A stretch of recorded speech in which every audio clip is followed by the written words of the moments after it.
Hello there, I'm here today to read some books about the horrors of the cold, of winter, of snow. I'll be honest with you, it snowed last week. It was the first snow here of the entire winter. I was so excited. I love inclement weather. And I know that sounds like it's coming from someone who doesn't drive, and it absolutely is. I don't drive. I like to be stuck in my house for a reason. I like to look outside and there's snow. I couldn't even really read when it was so snowy. Like, I had multiple days off of school because of the snow. I couldn't even read because I was just sitting out the window like, look at the snow. It's not snowy anymore. It snowed for 2 days and then never again. And I don't think it will snow for the rest of winter. So I'm a little bit late on this because I got all my books from the library. So when the snow started, I was like, I need to read snow books right now. And I had to wait until they came into the library. So the books that I have to read today are Cold by Hayden Taylor, Moon of the Crusted Snow by waubgeshig, No Exit by Taylor Adams, and The Winter People by Jennifer McMahon. I have already read one of these, and that's Moon of the Crusted Snow. I have been so excited to read this book for like 2 years. I was on the holds list at my library for almost a full year before I found this secondhand. So I bought it, I took myself off the holds list, and then I started reading it, and when I started reading it, I was like, damn, I want to read this when it's snowy outside. So this has been sitting on my shelf waiting for a snow day, and as soon as one came, I picked it up. So in short, Moon of the Crusted Snow tells the story of a remote indigenous reservation who gets completely cut off from the rest of society, and all of their resources and infrastructure is cut off. They have no electricity, they have no Wi-Fi, they have no satellite, they have no phone lines. Like, it's all gone, and they have no connection to the outside world over a very harsh winter. And it's just like, what happens in this kind of post-apocalyptic novel in this really atmospheric setting. It's so good. I'm going to tell you everything else that happens in it. So if you don't want to know, just like skip.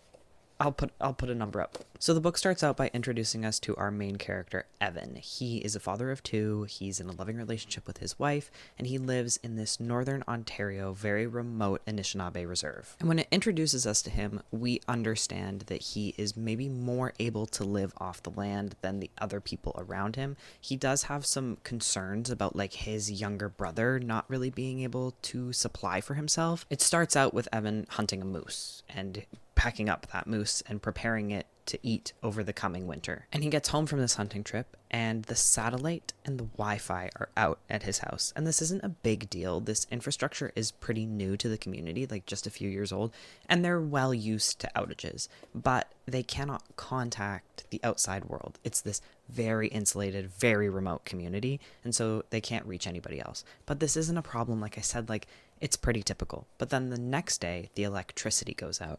And this is a lot different because people are heating their homes and they're lighting their homes with this electricity. And so there starts to be a little bit of panic in the community. The council members meet and they decide to start up these backup generators that they have. But they know that they don't have enough fuel for these generators to last over the entire winter.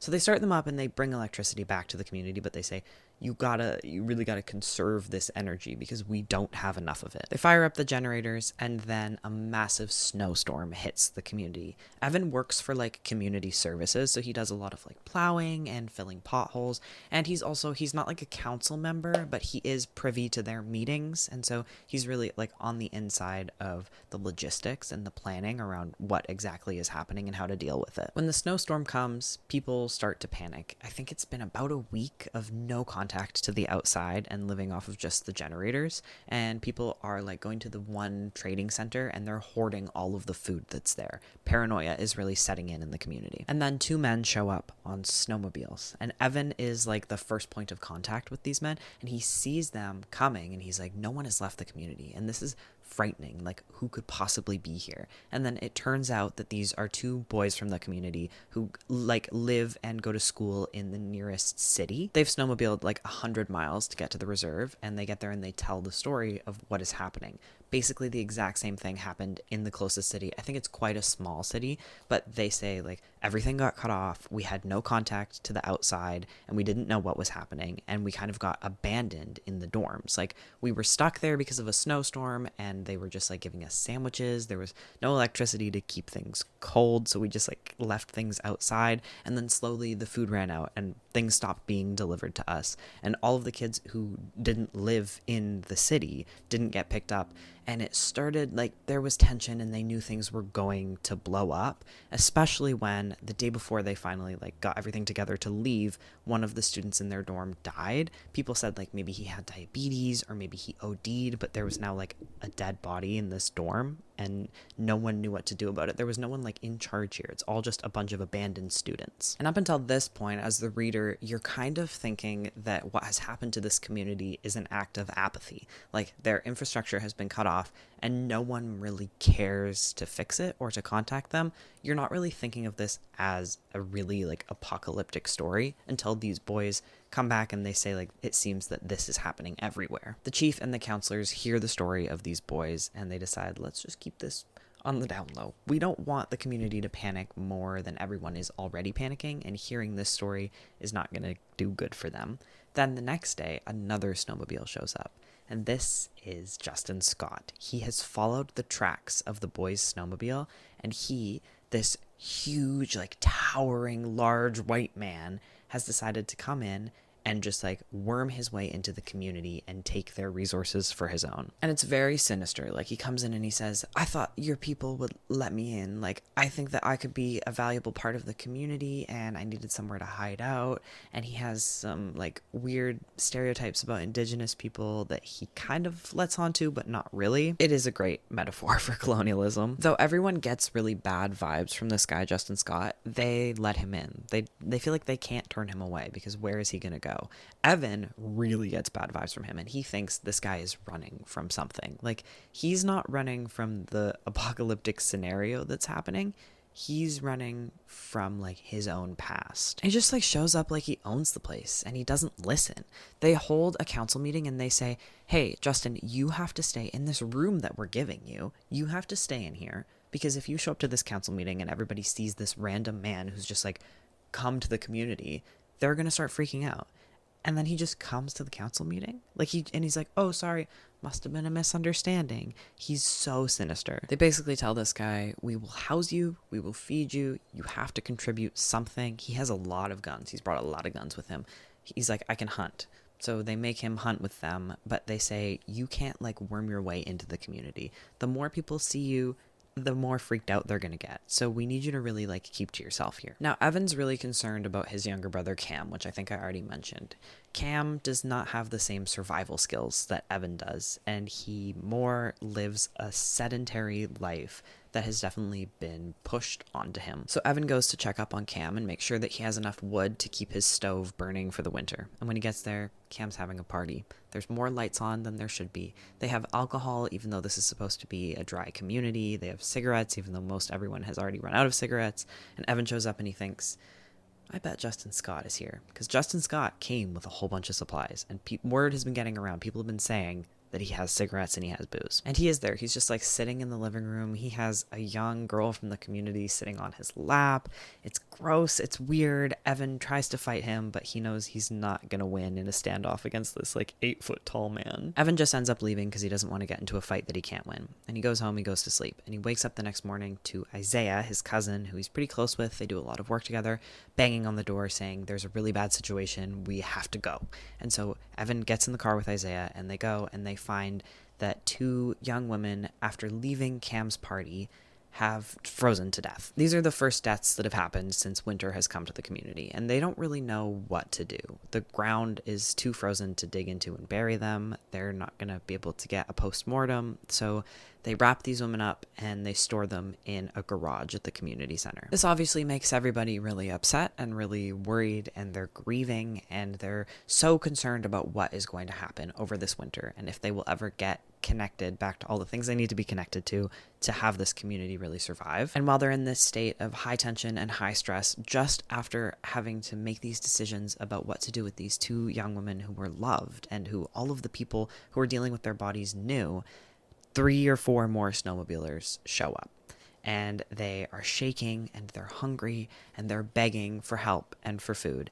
And the chief is saying, we can't really feed you. Like we don't have enough resources for our own community, let alone you. But you also kind of get the feeling that they probably won't turn these people away the same way they didn't turn Justin Scott away.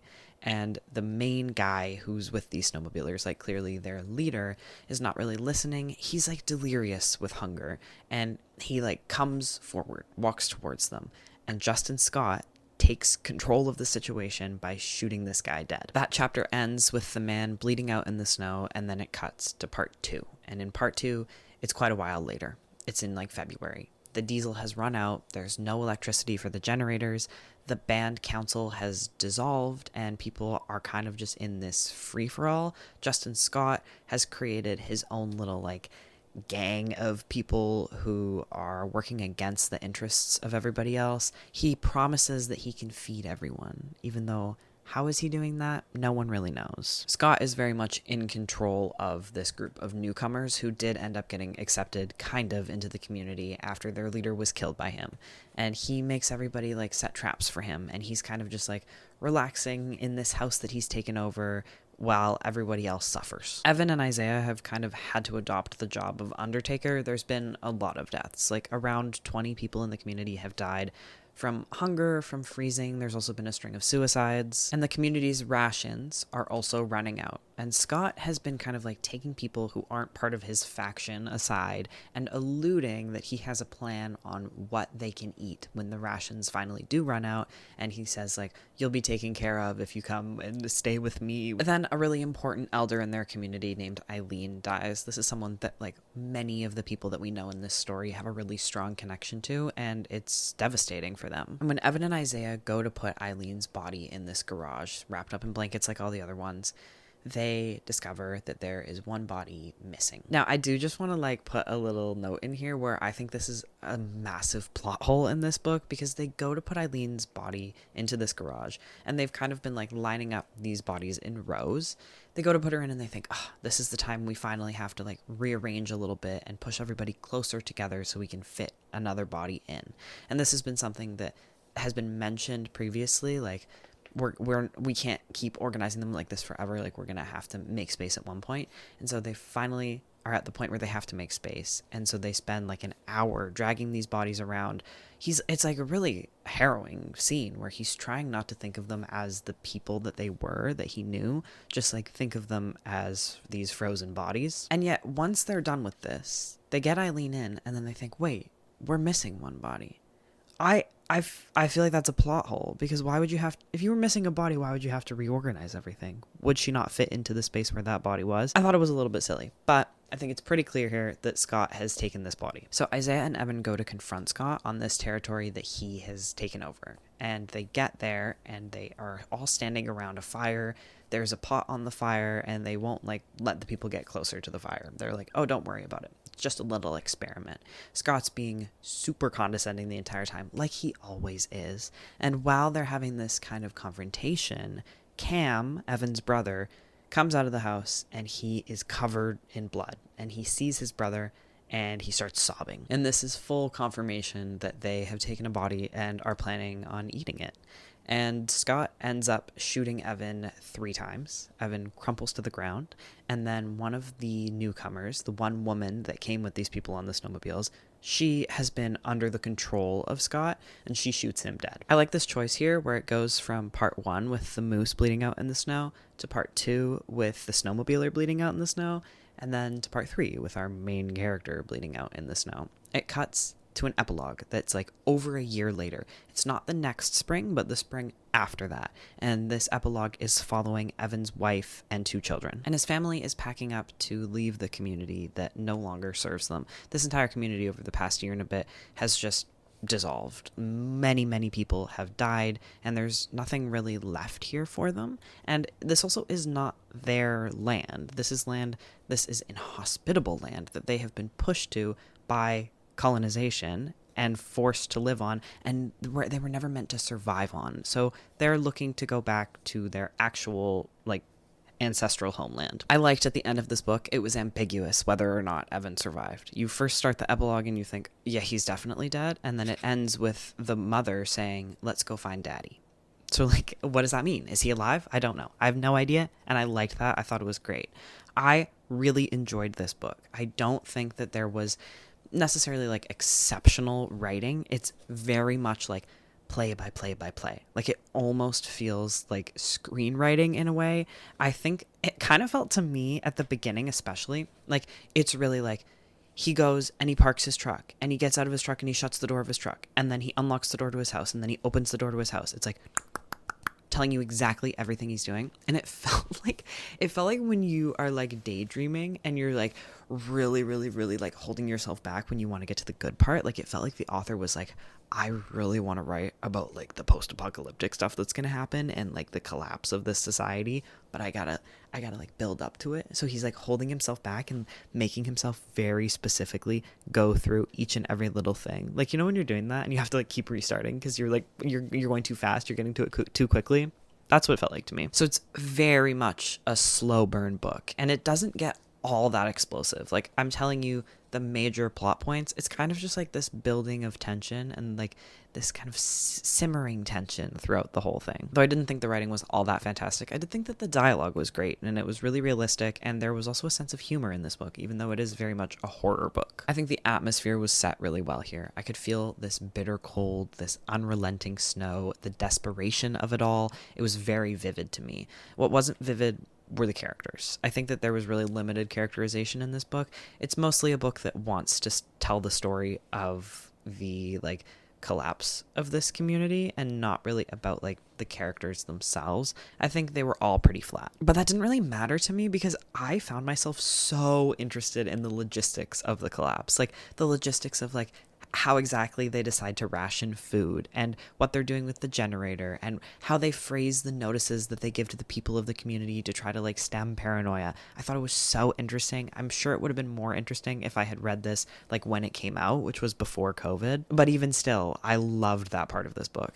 And I think that if you're looking for like an apocalyptic novel, you might not find what you're looking for here.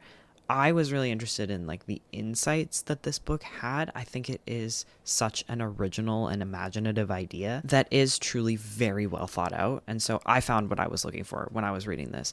What was interesting me so much was this idea that I like ignorantly had never considered of infrastructure as an afterthought. Like a lot of the infrastructure in this community was not set up for the people in the community. It was like, okay, it's necessary. Like the government has to supply this community somewhat. They have some responsibility to them. And so they put in electricity, right? And so the people who come to get the electricity put in, they build up housing for these people, like just the workers. Not, they don't employ the community. Are you joking? No, they bring people in and they put housing up for them. And that housing, of course, gets abandoned once the job is finished and it becomes social housing on this reserve. Or even like the people who were staying there working on putting the electricity in or the hydro in, they had a cell tower put up just for them, just because those workers wanted a cell tower. Never in a million years would a cell tower have been put up just for this community, but it just got left there, like as an afterthought.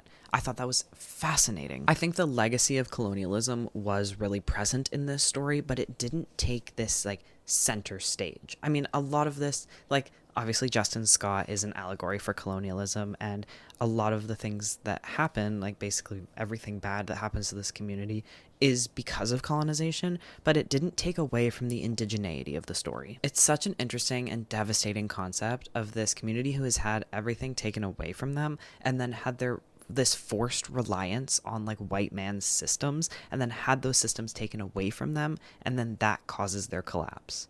That's heartbreaking and also so realistic. Like this really felt like something that could happen, especially because it doesn't set it up as like necessarily a worldwide thing until these two boys come home, and even then it never really gets into exactly what has happened. I know there's a sequel that does get into it, but I like that this can be seen just as like something that has happened just to this one community, and that be very realistic. And I think this book dealt with the ideas of revitalization and self-reliance and collectivism in a really interesting and thoughtful way. Though the writing was not like the best ever, and it was definitely a little bit boring in the beginning. It wasn't that boring because you know what's going to happen in the book, and so you're like ready, like it's setting you up for all of the things that are going to happen, but it is very much like a screenplay. I think that this was a really interesting book, a really worthwhile read, a great piece of horror fiction, and it made me feel scared of the snow, which is exactly what I wanted. Even just that title, Moon of the Crusted Snow. Like, that's so fucking visceral, the crusted snow. Oh my god, crazy. Anyway, the next book I am reading is No Exit by Taylor Adams, and I'll update you when I'm through with it. It's a thriller, so it's going to be very different. Hello, I'm here to talk to you about No Exit by Taylor Adams. This book is a thriller with a lot of fucking plot. So I'm going to try to condense it as much as I can because I don't want to sit here talking about this for 2 fucking hours because so many things happen in this book. In short, this is a book about a woman who gets snowed into a rest stop with a bunch of other people, some of whom are evil, and there's twists and there's turns and there's so many fucking things that happen. Don't look, because I read the large print version. This is not that long of a book because like that I think this is like a 200-page book.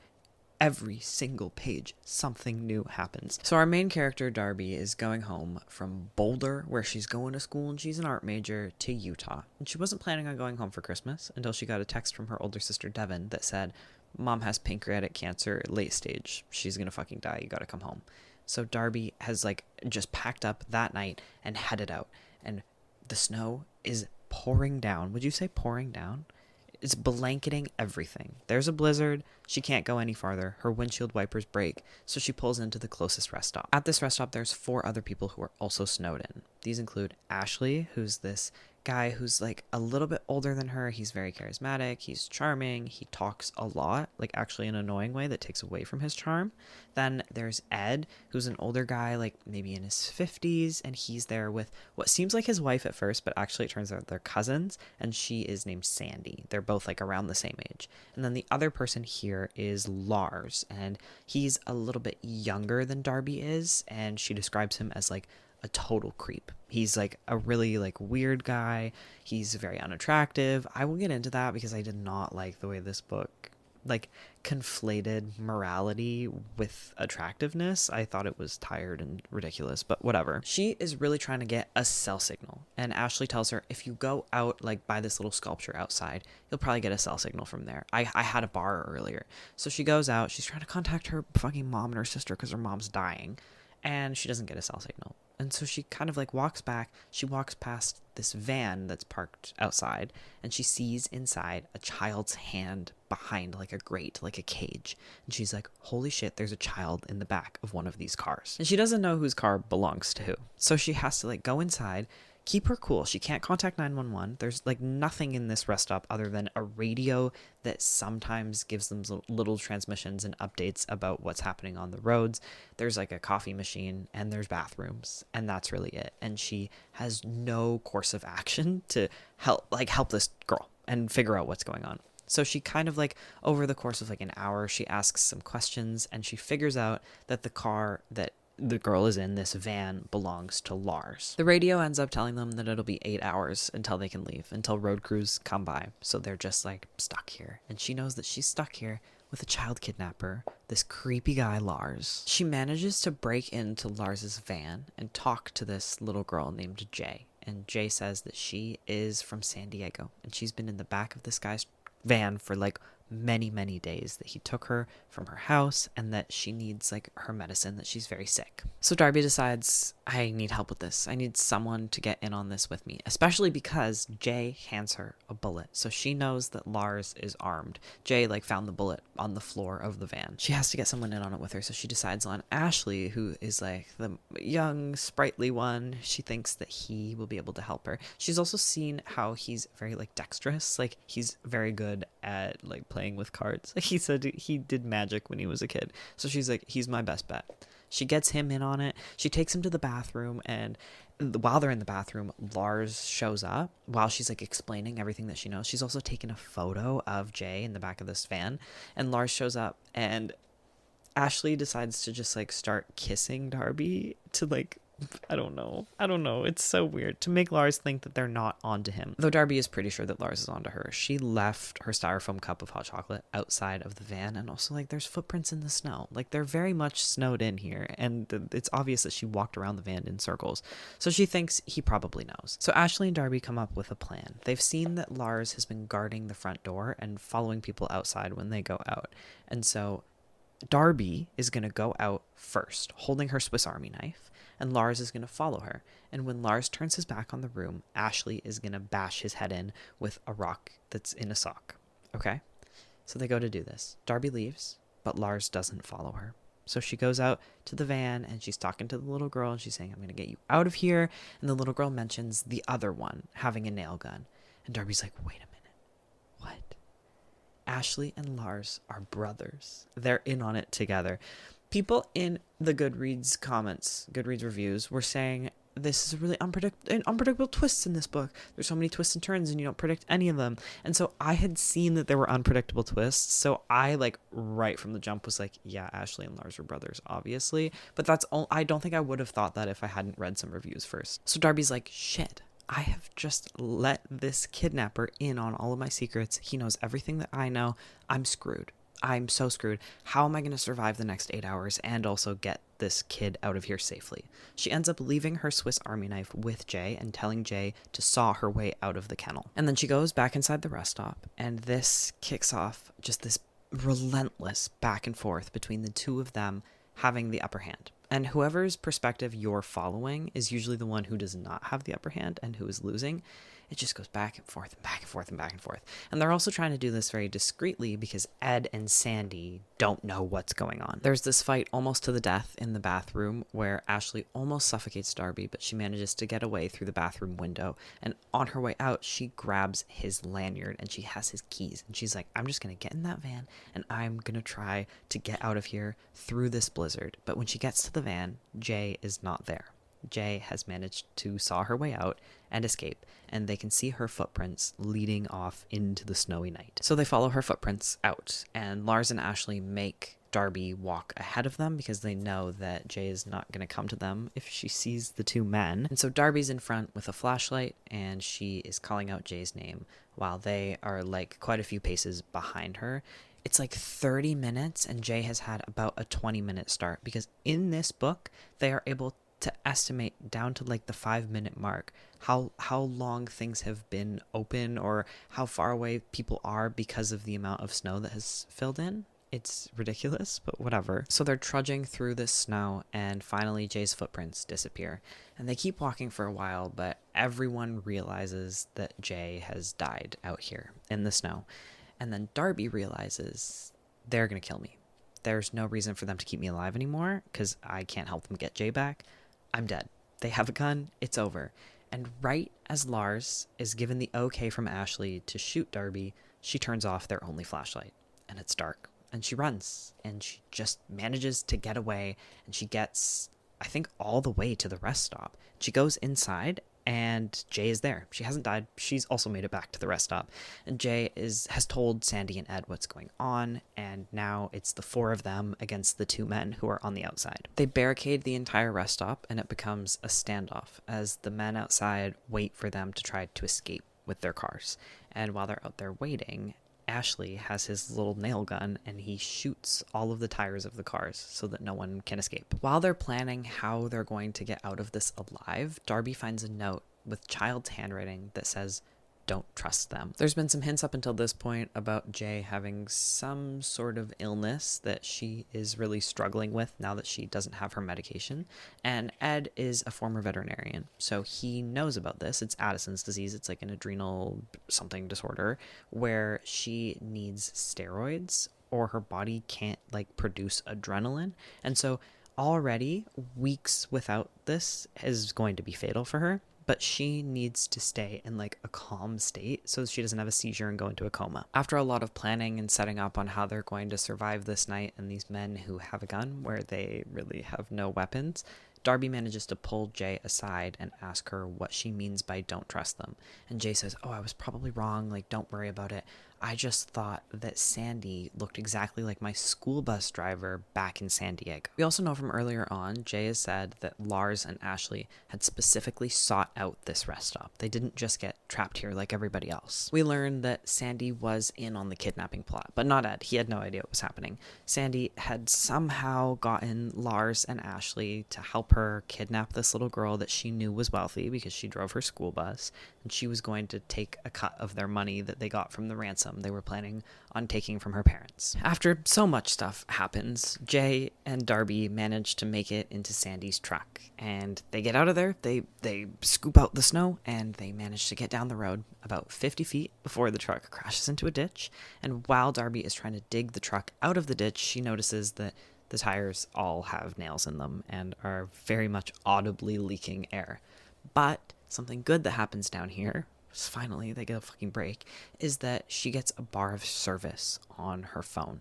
And way back earlier in the book, she had texted 911 because she heard that it takes less bandwidth to send a text through and that you can text 911. So she texted and said what was happening and where she needed the police to come to. That text has now gone through, and 911 has responded and said, ETA 30 minutes, the police will be there. Now, there is a twist here that I caught on to at this moment that I don't think I was supposed to, but I think that it was a little bit heavy-handed, a little bit pushed in.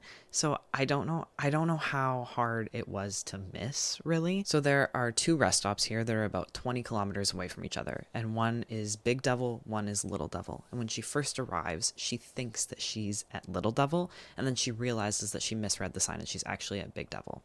She has told the police to go to Little Devil, and that's 20 kilometers away through the snow and the storm, and that's where the police are going. She doesn't realize that. The book doesn't let you in on that until a long ways later. And so she's basically, like, Ashley has gotten to the truck and is holding them at gunpoint, making them go back to the rest stop. And the entire time she's like, I just need to survive 30 minutes and then the police will be here. And it's this very slow, torturous 30 minutes, which with actual real life torture. And I am sitting here thinking, I already know the next twist. I know that the police are not showing up to the right place. I know that this 30 minutes that she's waiting for, it's not going to come to fruition. And so this part of the book was extremely boring for me. Just because, like, I knew what was going to happen. I knew what was going to happen, and I just wanted it to get there, and it took a long time to get there. These 30 minutes that she's waiting, Ashley is torturing her, trying to get her to tell him where the keys to his van are, because she had them.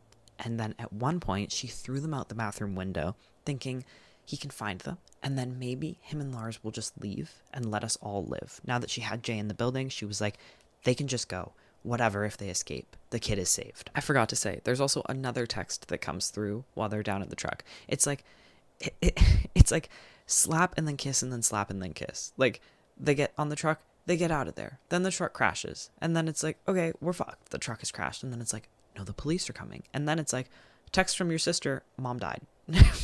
What the hell? Back in the rest stop, we learn that Sandy had gotten Lars in on the plot, and then Ashley had to help his brother, who is developmentally delayed, figure everything out. Ashley's definitely like the leader here. They were driving Jay to a storage unit that Sandy owned, and then there was some sort of break-in and they no longer use combination locks at this storage unit. It's only keys, and only Sandy had a key. So she came up with this excuse of driving her cousin across the country for a Christmas trip so that they could stop at this rest stop and hand the keys off to each other. This storage unit has supplies like Jay's meds that she's going to die without and other stuff that's like necessary for the kidnapping. Ashley has realized that Sandy is too close to this, that she is like connected to Jay's life where Lars and Ashley aren't, and that at one point Sandy was going to break. The cops were going to connect her to the meds missing from Jay's school, and they were going to realize that Sandy was part of this, and Sandy was going to blow the whole thing up. So Ashley had come to the rest stop not only to get the keys, but also to kill Sandy. And he does. And he also kills Ed. And he also traps Darby's ring and pinky finger in the hinge of a door and just like has her stuck there. This is connected to a story from his childhood that he's told that I don't really care to repeat or get into. Like, whatever. I don't care about Ashley. Finally, Darby says, okay, I'll tell you where your keys are. They're outside. I threw them outside. She sends Ashley out to get them. And then it's just her and Jay and Lars. And she's like, oh, wait, I'm not trapped. My fingers are trapped. So she manages to turn the lights off and then in one swift movement, rip her fingers off, get her hand out of the door and take down Lars, and she kills him. Lars has covered the entire place in gasoline and bleach because they're trying to get rid of the evidence that they've left here, and they know that they have basically just like left their blood and their spit and everything all over the place, so they just need to burn the thing down. So everyone's covered in gasoline, and Darby realizes she has Lars' gun, and she thinks, I can't shoot this because the air is so filled with gas fumes that if there's a spark, it's going to turn this whole place into a fireball. So I cannot kill Ashley when he gets back. And Ashley thinks they don't have any bullets because he counted the bullets that he heard going off when Lars died, and he knows the gun is out. But they had that extra bullet from the floor of the van. But she's like, I can't shoot it in here. So we just got to get out of here. So Ashley breaks into the place, and because like they've completely blocked it off. Ashley breaks into the place, and he gets in there, and they end up putting napkins into a toaster, putting the toaster on, and then jumping out of the window so that the place blows up with Ashley inside. But of course, who's surprised? He survives it. But when Darby and Jay get out of the window, a snowplow has arrived with a police car behind it. And so Darby, so fucking stupidly and annoyingly, sends Jay to the snowplow. And she's like, I gotta finish this. I hate this thing of like, we've made it to safety, but I'm gonna put myself back in danger because I want to kill this guy. I think it's so fucking annoying. And I also think that like the character of Darby that has been set out, which there's very little of, I still think that she wouldn't do this. I think it's just stupid, and it was just like a way for there to be a little bit more plot. So Jay goes running to get help from the guy in the snowplow while Darby heads back to kill Ashley, and she's holding him at gunpoint, and then the cop that was behind the snowplow shoots her. Ashley has his nail gun, so he shoots the cop, and he takes the cop's gun, and then he goes to the snowplow, and he shoots the guy in the snowplow, not dead, he just shoots him in the wrist, and right before he's about to shoot him in the head, he hears something behind him. And he turns around and Jay's there. She has gone up, taken the gun from Darby with the one bullet in it, and shot Ashley. And she shoots, and he's like, oh, she missed. He like checks his torso. What a fucking idiot. She had one shot. She missed it. She was 3 feet away from me. She's just this little 9-year-old kid, and she missed the shot. And he tries to start laughing, and he realizes, oh, I can't actually open my mouth or laugh. And then he drops dead. She shot him in the head. She didn't miss it all. So it ends with basically everybody dead, but Jay has survived. And then we get to the epilogue, and it kind of cleverly tricks you into thinking that Darby has died. It says that Jay and her family had gone to visit Darby, and it starts with Jay saying, like, she hadn't known that Darby's last name was spelled with a silent E until she saw it on the gravestone. And they're there at the gravestone, and the very last few sentences of the book show that it's actually Darby's mom's gravestone, and Darby has survived and is there with them. It was silly, but like for a thriller, what can you really expect? For an ending like that, like I liked it. It did manage to trick me. Okay, so this book was obviously very corny. It's a thriller. I've yet to read a thriller that is not in some degree corny as fuck. And this definitely fit the bill, though it was very tense. I found myself doing this thing that I do sometimes when I'm reading a really tense book, where my eyes just want to dart to what happens next. And always in this book, it's like, oh my God, I need to know what happens next. There's so much fucking plot. Too much plot. That's my main problem with it. There's too much goddamn plot. But I was having to like cover the next page so that I wouldn't go and read spoilers. And the last time I was doing that, I was reading The Shards by Bret Easton Ellis. Completely different in terms of literary quality, but to have a book make me react in a similar way, it's pretty good. I thought there was some really heavy-handed foreshadowing with the Ashley thing. Like, Ashley says at one point, like at the beginning, he says, it's always the guy who seems like the good guy who ends up being the bad guy at the end of a horror movie. And I was like, if that's foreshadowing that he's the bad guy, I'm gonna blow the fuck up. I'm gonna start punching walls. And then it was. Each character in this book is so flat. They have maybe one trait each, and then they're entirely centered around having exactly one trait and nothing else. No depth, no complexity to them. Like, Darby has a background. She has a history with her family. She has this goal of getting back to her mom who's dying, who she has a really complicated relationship with, and still her character was so deeply flat because this book focuses entirely on the plot. There's no characterization whatsoever. And though it focuses entirely on the plot, it was full of plot holes. Absolutely chock full of plot holes that were frustrating me, and continuity errors, like how deep is the snow? At points it's waist deep, at points it's knee deep. I used to watch a lot of kind of corny horror movies, and I do think that this would play out really nicely as a horror movie. It is a very quick read because, like I said, there's so much plot and you want to know what's going on, but damn, at the end of it I was like, how am I gonna fucking talk about this book? So much happens, and like half of it is useless. I have missed so many things that happen in this book because there's truly no point in relaying them to you, because it's just like, now Darby's winning. Now Ashley's winning. Back and forth and back and forth and back and forth. And I think that makes it lose tension by the end. Another way it kind of loses tension by the end is that at some point you get frustrated with the characters, because I feel like every single plot point that happens is because of a mistake that someone has made. Like, they just keep messing up, and that at one point gets pretty frustrating. And even though you're definitely supposed to connect to Darby as a character, it makes it a lot harder to, because she's just getting herself into a fucking disaster over and over again. No thought put into any of her actions. Like, you're just irritated by her. Another huge problem with this book is that it had like multiple slurs in it, and I think that they were used just like kind of absolutely uselessly. It was definitely not an endorsement of using slurs. It was supposed to be like, look how bad this person is. He said the N-word. Look how bad this person is. He said the R word. I think that there's a lot better ways to do that without this like shock factor of a slur. It just feels like really lazy writing to me. And I think another reason that it really put a bad taste in my mouth is because there is this idea that I've already mentioned with the character of Lars, where it's really equating morality with attractiveness, and it is also kind of treating people with developmental disabilities, or like developmental disabilities themselves, as making someone gross. And I hated that, and I felt really icky the entire time I was reading it. It's just like a very deeply uncritical, deeply tropey book, but if you want something that reads really quickly and is like, for a thriller, pretty good, like the writing is not terrible, I would recommend it. But also, like, a lot of things were really annoying about it, so I don't know if I would recommend it. If you're really into thrillers, I think you'd probably like this. That's what I'll say. The next book I'm reading here is Drew Hayden Taylor's Cold, and I'm a little bit through it already, and I'm really enjoying it so far. I will update you when I'm done with it. Hello, I'm here to talk to you about Cold by Drew Hayden Taylor, a book that defies genres and evades any spoiler-free summary with any function that I could possibly come up with.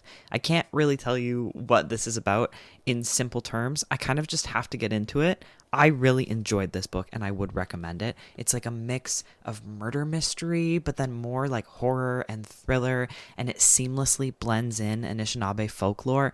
It's incredible, and I loved it. And so I'm telling you, if that sounds interesting to you, skip this next bit where I'm going to talk about what happens in the book. I'm sorry I can't give you a punchy little 2-sentence summary that intrigues you enough to know if you want to read this or not, but there is so much that happens in this book, it's just impossible. I've been sitting here for minutes trying to come up with something, and I just can't. So I'm just going to get into the full summary. Cold is a book that follows a large cast of characters, and it starts with introducing us to Fabiola Halan, who is a journalist, and she's heading up to Northern Ontario to write some piece about diamond mines. And Fabiola's in this very small passenger plane with just 2 other people, one being the pilot and the other being a young Indigenous boy who's heading back to his home community after having some medical treatments. And they fly through a winter storm, and the plane crashes, and it kills this boy, but Merle and Fabiola both survive. Fabiola has a compound fracture in her leg, so she's completely immobilized, and Merle is definitely more capable of living in this situation than Fabiola is. Like,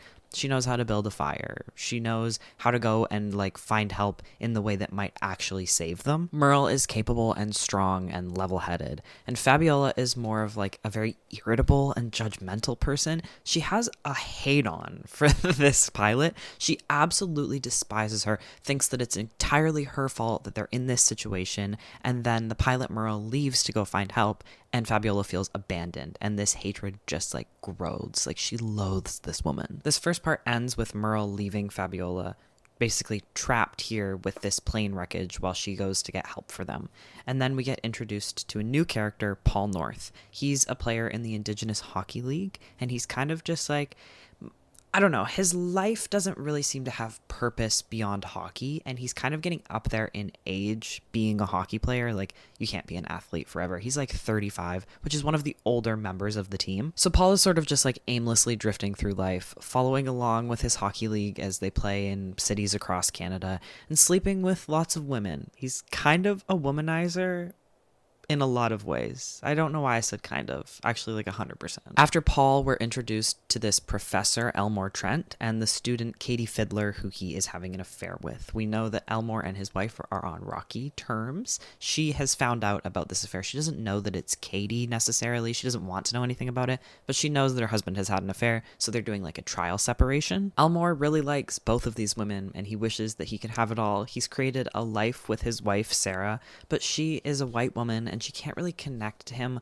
on the same level that he connects with Katie. Also, that is because of their academia ties. Like, Katie is really into academia. So is Elmore. It's his entire life. Katie invites Elmore to go to this reading of this woman who has written a book about surviving a plane crash in Northern Ontario. And they go and they watch Fabiola read from this book she's written. It's 15 months after the crash, which is crazy. Like, you've survived, written, and published a book 15 months after this plane crash. That is a very tight time period. It kind of gets into it. It says, oh, the publishers were really pushing for this book to come out, so it came out a lot quicker than it should have, but that's baffling. Katie and Elmore both get their books signed by Fabiola, and when Elmore gets up there, he just kind of starts flirting with her, and he's not really expecting himself to do this. It just like comes out, and he says, I'm a professor of human sexuality. He's a professor of indigenous literature. After this reading, Katie and Elmore go back to his office to have sex with each other, and then we get the first chapter that has these claw marks in it. There's a few chapters in here that are very short. They're grayed out, and they have this little graphic at the top of them. This very first one, it's so cinematic. It's so horror movie. I loved this. It got me so fucking excited for the rest of the book. This is a little old man, and he's walking his little dog, Polly. So Polly and the little old man are walking through a park where she kind of disappears into the brush, and he's yanking at her leash, and she's not coming. And then all of a sudden, her leash starts rising vertically, and then it whips into the forest, and then it gets thrown back out at him. And he's like, you know what? I loved that dog, but I'm going to get out of here. I'm going to fucking leave. And so about 70 pages into the book, we are introduced to the creature. This is a creature feature, which is not something that I would typically seek out, but I found it so exciting in this. Oh God. Oh my God. The Canada Post woman is here. I don't want her to see me filming a YouTube video. Okay, she's gone. After Polly, we cut back to Paul, who's in Toronto for a game, and he goes out to eat at a restaurant, and there he meets Katie. And they kind of flirt with each other, and they get into this really interesting conversation that kind of opens Paul's eyes up to other possibilities in his life beyond hockey. Like I said, Paul is really struggling with aimlessness in his life, and he's also really struggling with his body as it ages and can't really perform this sport that he's just been so effortlessly good at for his entire life. The two of them really hit it off. Paul ends up walking Katie back to her car, and he invites her to his game the next morning. But before Katie can make it home, she gets out of her car at her house, and she is next to be eaten by the creature. In these creature chapters, there are some really great lines. Like this one ends with, snow on the ground melts very quickly under a shower of thick red liquid measuring 37 degrees Celsius. In that dark back alley, there was nobody to comment on how something so horrible could happen so quietly. Part 1 ends with Katie's death, and then part 2 opens with yet another character. It can get a little bit dizzying how many people are in this book. This is Ruby Birch, and she is a detective.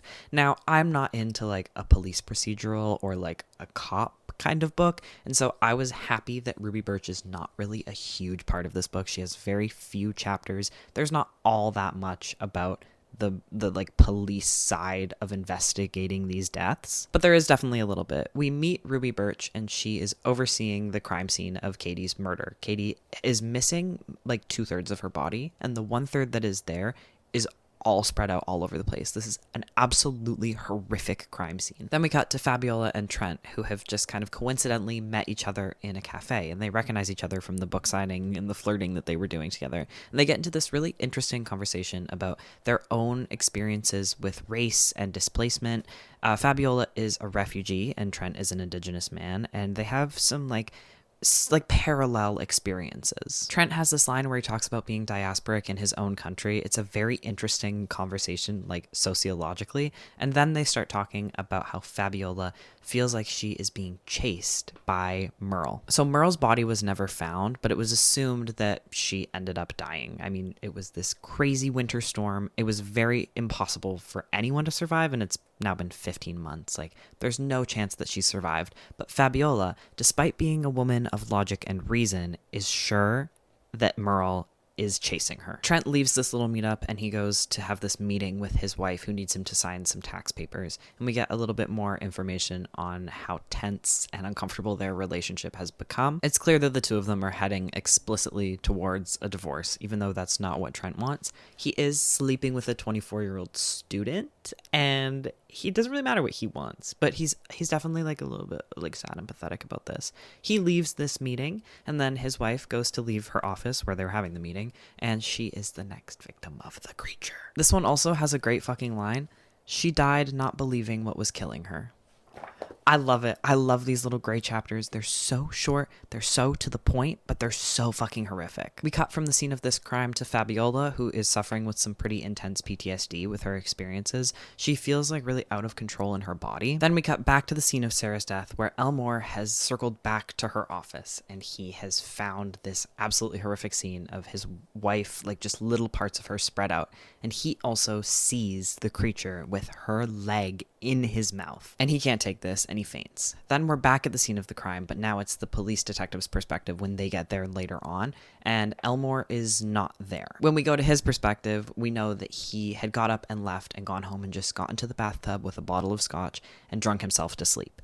And he wakes up in the bathtub with the scotch, with his wife's blood like on his knees, and a knock at the door, and it's this police detective. She interviews him, and he's definitely a little bit weird and a little bit suspicious, but she's not all that convinced that he's the one who's done this. Then we go to Fabiola, and she has decided to go watch a hockey game, and at this hockey game she meets Paul, and they go back to her hotel room together, and they have a beautiful night. We cut back to Elmore, and Elmore is a professor of Indigenous literature and storytelling, and so he has a lot of things that he can study and look at, and he realizes that this creature that he's seen is a Wendigo, which is a creature that's present in a lot of different Indigenous cultures, and in this story kind of personifies hunger and greed. Then we get a chapter of a mysterious Indigenous woman who's living in a shelter in Toronto and who smokes cigarettes, like we know from the beginning Merle did.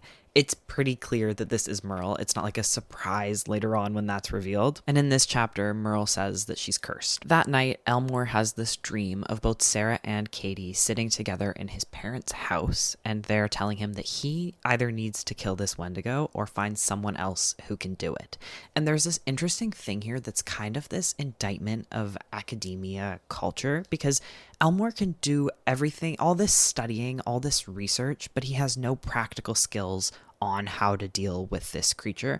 And this is not necessarily an indictment of him, because it is definitely deeply rooted in his past, where he was disconnected from his culture and his community through residential school. But he wakes up from this dream being told by these two women, you have to figure this out.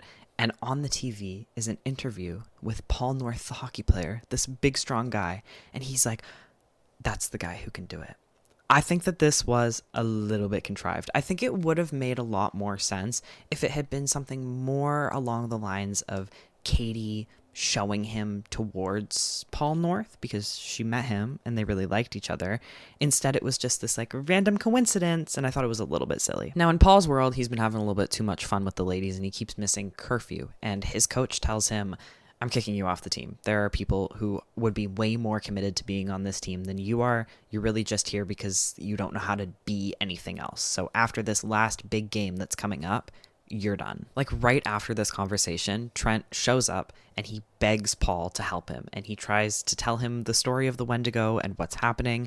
And Paul just like absolutely outright just believes that Trent has gone mad. Paul goes back to Fabiola's hotel room and he confides in her about this weird interaction that he's just had with this random professor, and she pales and she's like, we need to go find this guy. The two of them go to Trent together, and Fabiola tells them her story, how she was in this plane crash and there was a monster there that had taken over Merle's body, and this monster had been chasing her ever since the crash, and that's why she's hopping from city to city on this book tour, trying to escape this monster that will not relent in its chase. So the two men are like, okay, we have to go find Merle.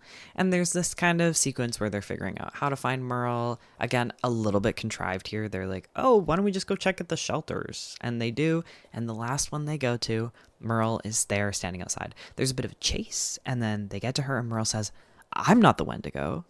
Fabiola is the Wendigo. Merle says, I'm the one that's been running from her. She has been chasing me all around the country and I can't escape. They quickly realize that Merle is telling the truth and that Fabiola is the monster. And they think, how are we going to find this woman? Paul says, well, I invited her to my big game, so she's probably going to be there. So the three of them go to Paul's big game. And they get there a little bit after Fabiola gets there. When Fabiola gets there, she's looking for Paul. And so she goes into the change rooms and she finds Herbie, who's a member of Paul's team, who he has had a lot of like tension and kind of like bullying relationship with. They both really don't like each other. Herbie's a lot younger, a lot more ambitious, a lot more skilled. He's being scouted for the NHL. I think Paul is quite jealous, but Herbie also definitely has an attitude. And then we get a gray chapter, and the gray chapter is Fabiola as the Wendigo slaughtering Herbie. But this one is more than anything just an implication of Herbie's death. We don't actually see it like we do in the other chapters. We just know what this gray page and the little graphic indicates. Fabiola goes and takes her seat in the audience, and Paul and Merle and Elmore all show up, and they actually end up finding Herbie's body. Not really his body, mostly just like a blood and gore covered room. And they're like, okay, she's here. They find her in the audience, and Elmore and Paul go to confront her together. But on their way over there, who catches Paul by the arm but the detective? And the two of them get separated. So Elmore is confronting Fabiola on his own, while the detective is trying to get information out of Paul, because Paul was one of the last people to see Katie Fiddler. Fabiola quickly realizes that Merle is here, and she becomes inhumanly, unfathomably strong, and she's just like throwing people all over the place. And then she turns into the Wendigo. In this kind of corny but also endearing little last scene, Merle and Paul and Elmore all go out onto the ice, and the game, everybody scatters once they see the monster, and this final like fight scene happens on the ice of this hockey rink. There's another great line here where the referee or something like that tells a player to go shut the door or like escort these people off of the ice, and then the monster shows up and it says he left behind a wife and 2 kids, but it doesn't like tell us anything about how she kills him. I thought that was great. Like, that's such a fucking killer line. Unfortunately, this final fight scene had way too much dialogue between the 3 people, which made it completely devoid of all tension and urgency. It seemed like a lot of it, they were just kind of standing around talking to each other, and I didn't love that. They end up managing to kill the Wendigo with fire. And then we get this really lovely epilogue where each and every person's arc, other than Fabiola, who's now dead, all of their arcs are tied up very beautifully. Elmore goes back to the home that he's been avoiding to connect with his heritage and his past and kind of start healing. Paul is really coming up with a future for himself beyond just being a hockey player, and there's also a little bit of humor here where he's at the rink watching kids skate and he thinks to himself, I better start doing something else. I better get on something else, because if I keep coming here and watching kids skate, people are going to start talking. Merle gets her life back. She's no longer on the run. She can be a pilot again. And this kind of very uptight character of the police detective ends her story at a beach vacation. I thought this book was cheeky and it was humorous and it had this absolutely biting commentary throughout. It was imaginative, it was unique, and it was like so fun. It was having so much fun, and I had so much fun reading it. I wanted this to be 5 stars, but I think that there were some issues that I just couldn't ignore. They didn't ruin the book for me. It was like 4.5 stars, but it just couldn't get quite up there. I thought the writing got a little bit clumsy as the book went on. It definitely needed more thorough of an edit. It really stands out to me when a word is used twice in the same sentence. I just find that to be really clunky, and that happened a lot in this book and more so later on in the book. I also thought there was a little bit of vibe of being a little poorly researched, particularly with like police protocol. That felt really unrealistic to me, and there's like a therapist who is diagnosing people with PTSD, and like that therapists don't do that. That's not what a therapist does. So that kind of like a little bit took away from how great I thought this book was, but really at the end of the day, I thought this was fucking fantastic. The concept of this is just absolutely unmatched. I've never read anything like it, and it was such a fucking fun time. Even the perspectives that I didn't really care about, like I honestly couldn't give less of a fuck about Paul North, I was still interested in. Like I wasn't counting the pages until the next perspective shift. I just wanted to know everything that was happening in this book. And like, I did feel connected to a lot of these characters, and I felt really interested in them and their stories and their pasts and their presents and their futures. Unfortunately for this video, though this is set, I mean, it starts in a winter storm, and this is set in the winter and it's cold outside, and that is kind of part of the book. Despite this title and even this cover, this is not nearly as atmospheric as I wanted it to be. This is absolutely set in the winter, but it's not like set in the winter like the first two books that I've read here. That really is not a problem with this book. It just didn't fit in as well as I necessarily wanted it to, which is honestly just like such a silly thing to bring up, but it was something that I thought. I think this definitely could have been a more impactful read if it had been very atmospheric. I think this is criminally underrated, and if you're looking for something that is sharp and witty and fast-paced and fun and funny and indigenous, you should go and read this right now. It was great. It was just great. The next book I'm reading is The Winter People by Jennifer McMahon, and I will talk to you about it when I'm done. Hello, I am here to talk to you about The Winter People by Jennifer McMahon.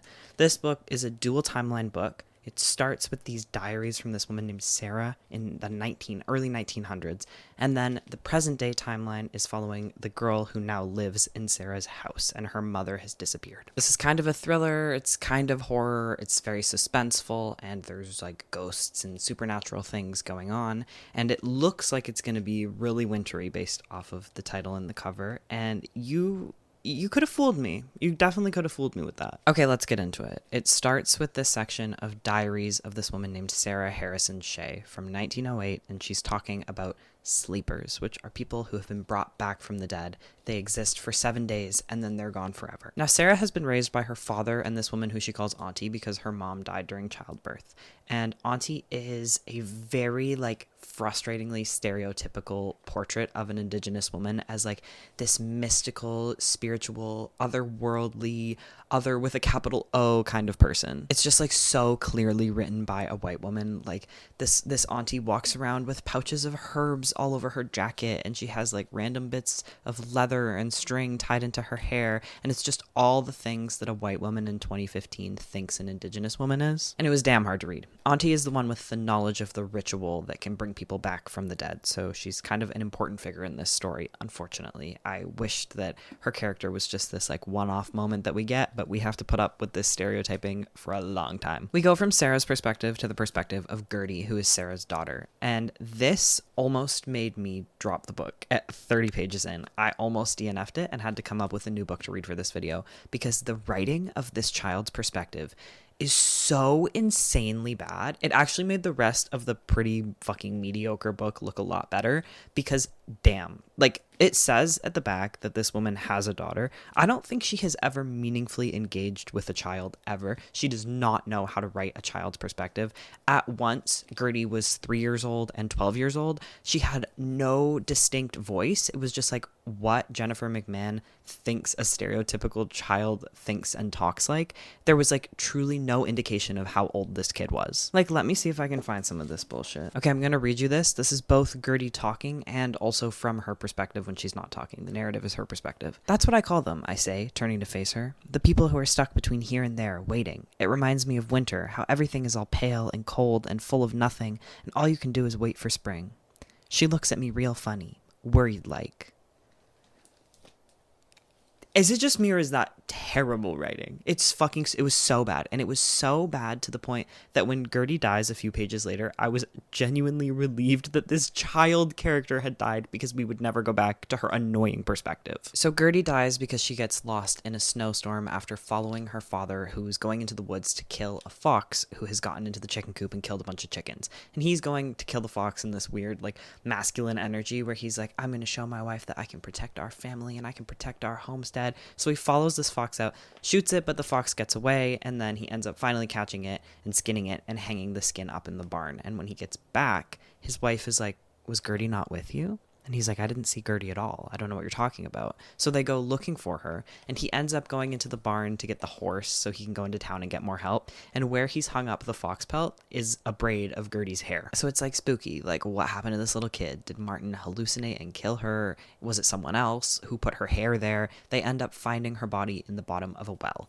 And Sarah is ruined by this death. She had already had many miscarriages and lost her first child at like just a few months old, and that destroyed her. And she was so connected to Gertie, like almost to a weird degree. It was definitely like an unhealthy attachment to her. So Sarah's just fucked. Then we go to present day and we meet Ruthie. Ruthie's 19 years old. She's stuck in her boring Vermont hometown. She wants to go off to college, but her family doesn't have enough money, so she's taking a gap year, and she is very like teenager voicey, over the top teenager, like talking about, I live in freaking Vermont, that kind of thing. Late one night, she gets home after drinking with her boyfriend, and when she gets to her house, the lights are all on, and she's like, fuck, I'm gonna be in so much trouble with my mom. But then her mom's not there, so she just goes to bed. She wakes up the next morning hungover, and her mom still isn't there, and this is very unlike her. And now Ruthie is kind of charged with the care of her little sister Fawn, who's 6. Then we're introduced to yet another character, and this is Catherine, and she's also living in the present day,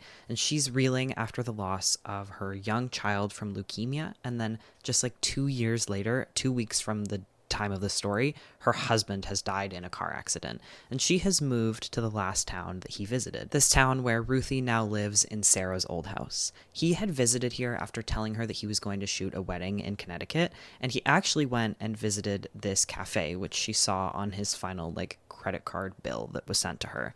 And she has no idea why he's gone to this town or who he met up with at this cafe. She ends up going to the cafe and talking to the woman who owns it, who's really good with faces. And she says, oh yeah, I saw him here with a local woman, the egg lady. She sells eggs at the farmer's market. This is Alice, Ruthie's disappeared mom. Back to Ruthie and Fawn. They're kind of searching around the house looking for clues as to where their mom could have gone. They live a really secluded and isolated life here on this kind of homestead farm-ish vibe. It's not quite a farm. They just really have chickens, which is very familiar to me. Like, that's kind of how I grew up. So I really liked that sense of setting here. They're living like a kind of old-timey life. Like, they don't have a computer because her mom doesn't believe in Wi-Fi. I think Ruthie has a cell phone, but she doesn't call the cops because her mom doesn't like the police. They really keep to themselves on this farm and support themselves just through the work they do on the farm. Like, they have a garden that feeds them. They sell eggs at the farmer's market, that kind of thing. So Ruthie and Fawn are looking for clues as to where their mom has gone, and they end up finding a hidden compartment in her room. This house is full of little hidey places, and in this hidden compartment is a gun, which is crazy because her mom is not someone who believes in guns. Like, she's kind of a hippie. And there's also a plastic bag with 2 wallets in it. Wallets for Thomas and Bridget O'Rourke. And at the very bottom of this hidden compartment is the diary that the book opens with. Now, this is a published diary. It's not like she's found the first edition, like actually handwritten diary, but she's found a published version of it. Ruthie also notices in her mom's room that the closet has been barred shut. Like, these 2 planks have been nailed over the top and bottom of the closet to keep it closed. And she calls her boyfriend over and he helps her open it. They don't find anything inside, but her boyfriend lets her know that this diary that she's found of Sarah, that Sarah is like a really famous, well-known woman because of the gruesome way that she died, and because her belief that people could be brought back from the dead, and because this diary had missing pages that Sarah had hidden somewhere, and those pages are like the key to the ritual of bringing people back from the dead. Part of her fame in this town surrounds her death. She was skinned by her husband, Martin. They found him alongside her skinned body, and when people found them, he shot himself in the face. But then her ghost like haunted the town, and people left offerings to it. And they were like, oh my God, someone's wearing her skin walking around town. Then we hop back to the 1908 timeline where Sarah is remembering her spooky, mystical auntie. And this auntie was kind of shunned by the rest of town, but accepted by her father. And there's kind of an indication that they had some sort of relationship. She lived in a little cabin on their property. And the townsfolk one time came to Sarah's father and said, you got to get rid of her. We don't like her. Like, she gives us bad vibes because she's an indigenous woman and she's a witch. And so he said, hey, auntie, you got to leave.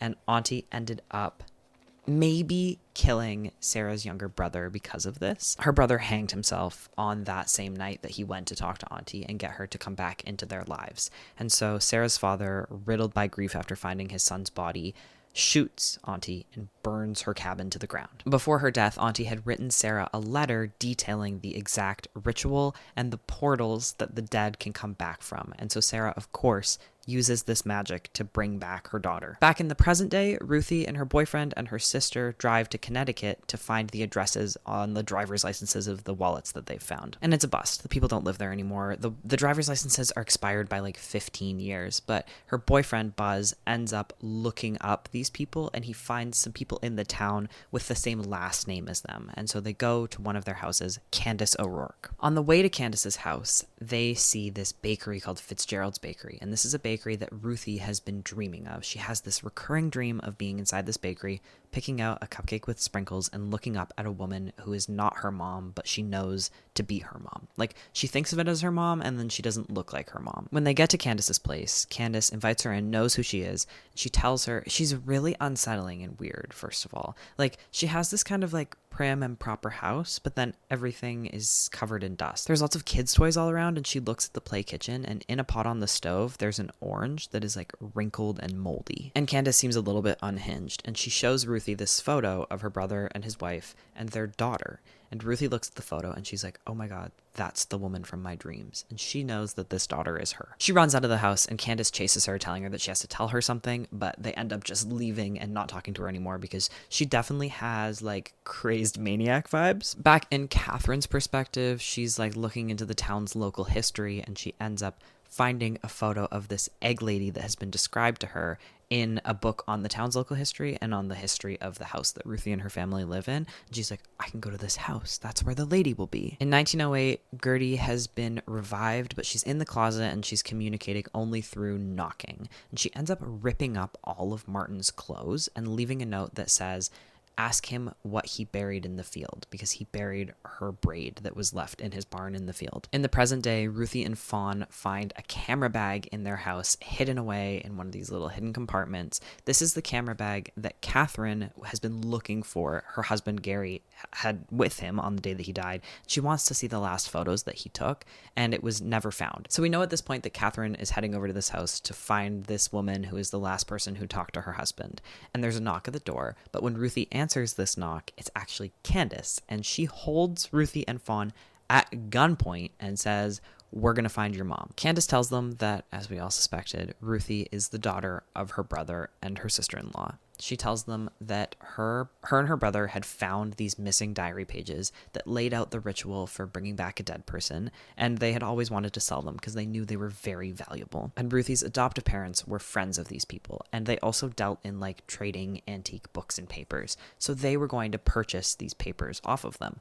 But on the night that the trade was supposed to happen, Ruthie's adoptive parents came to this house where Thomas and Bridget lived, and Thomas and Bridget didn't come out alive. Now, Candace is motivated by the desire to find and sell these diary pages so that she can fund a custody battle to get her son back. And she knows that Ruthie's adoptive mom, who's now missing, has these diary pages somewhere. And she suspects that she has disappeared because of some trade gone wrong with these diary pages. Then Catherine shows up, and she sees in the window that these two kids are being held at gunpoint, so she breaks into the house, but before she can do anything, she finds her dead husband's camera bag on their living room table. She looks through these photos, and Gary's connection is laid clear. Gary was someone who fixed up old photographs, and he had bought some photographs at a vintage store, and shuffled in with them were some of these diary pages. And he ended up doing research into local history and finding this house and coming to talk to this woman, Ruthie's adoptive mom, to see if he could bring his son back from the dead. I think Catherine is a useless part of this story, and I hate that I have to even relay anything about her to you, because honestly I could completely leave her out and it would have no impact on the story whatsoever. Back in 1908, we learned that Auntie actually survived being shot and set on fire. She has lived many years outside of this town and come back to enact her revenge. She has been the one leaving notes that seem like it's Gertie, leaving notes saying, oh, it was Martin who killed me. She's the one who killed Gertie and kind of framed Martin for it, made both Sarah and Martin believe that he might be responsible. Now, Auntie comes back right after Sarah has shot Martin, believing that he killed Gertie. And now the 1908 timeline devolves into violence. Gertie's ghost kills Auntie, and we know that if a ghost, a sleeper is what they call the people who come back from the dead, which is so fucking stupid, whatever.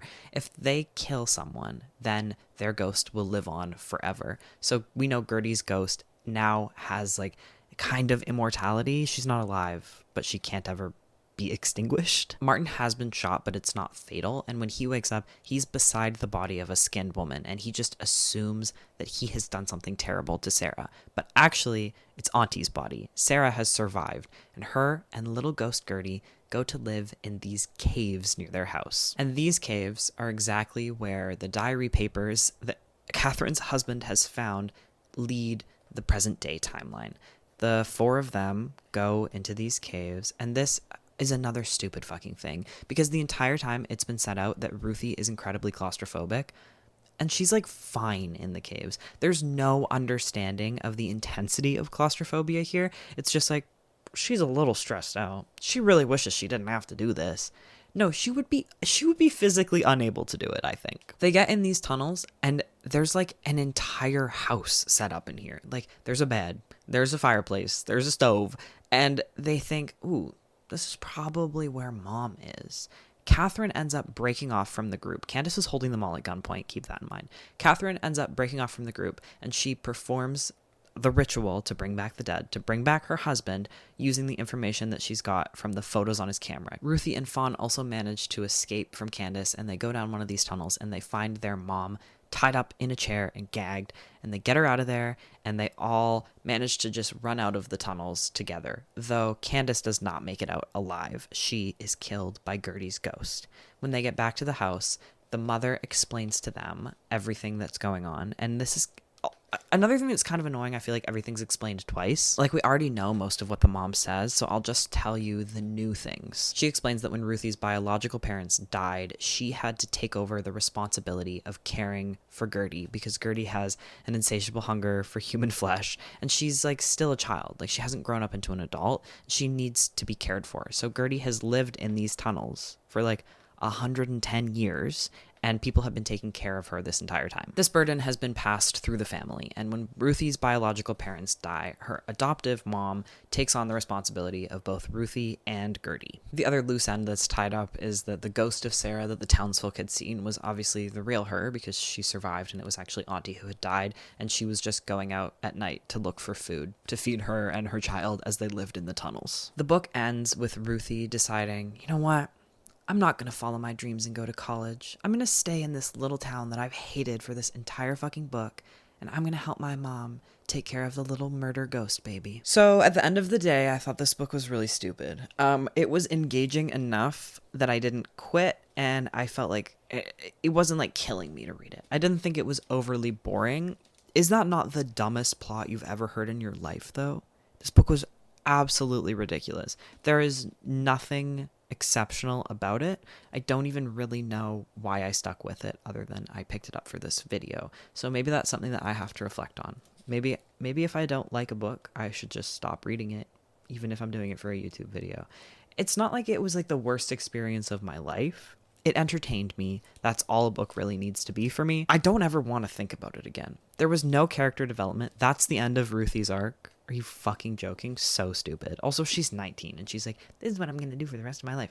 Get out of here. Though this was easy enough to follow, I think it was a total mess, and it was way too long. It became almost incoherent. Like, you could follow what was happening, but it was like, what is this author doing? Like, she's just adding way too many things in here. So despite the fact that this is like technically a thriller or a horror book, I thought that there was no tension, there was no thrill, there was no excitement. It was just like very bland. There were so many ways this book could have easily been a lot more horrific, and I think it didn't take that route because it's kind of a young adult novel. It's not marketed as that, it's not marked as that anywhere, but this story of like, I'm 19 and my mom disappeared and now I'm in charge of the house. That is so YA. Like, I think that I probably would have read this when I was 12 and I would have fucking loved it. The only strength this book really had for me, besides the fact that it was entertaining enough and didn't like bore me to death, was the setting. And for this video and for the title and for the cover,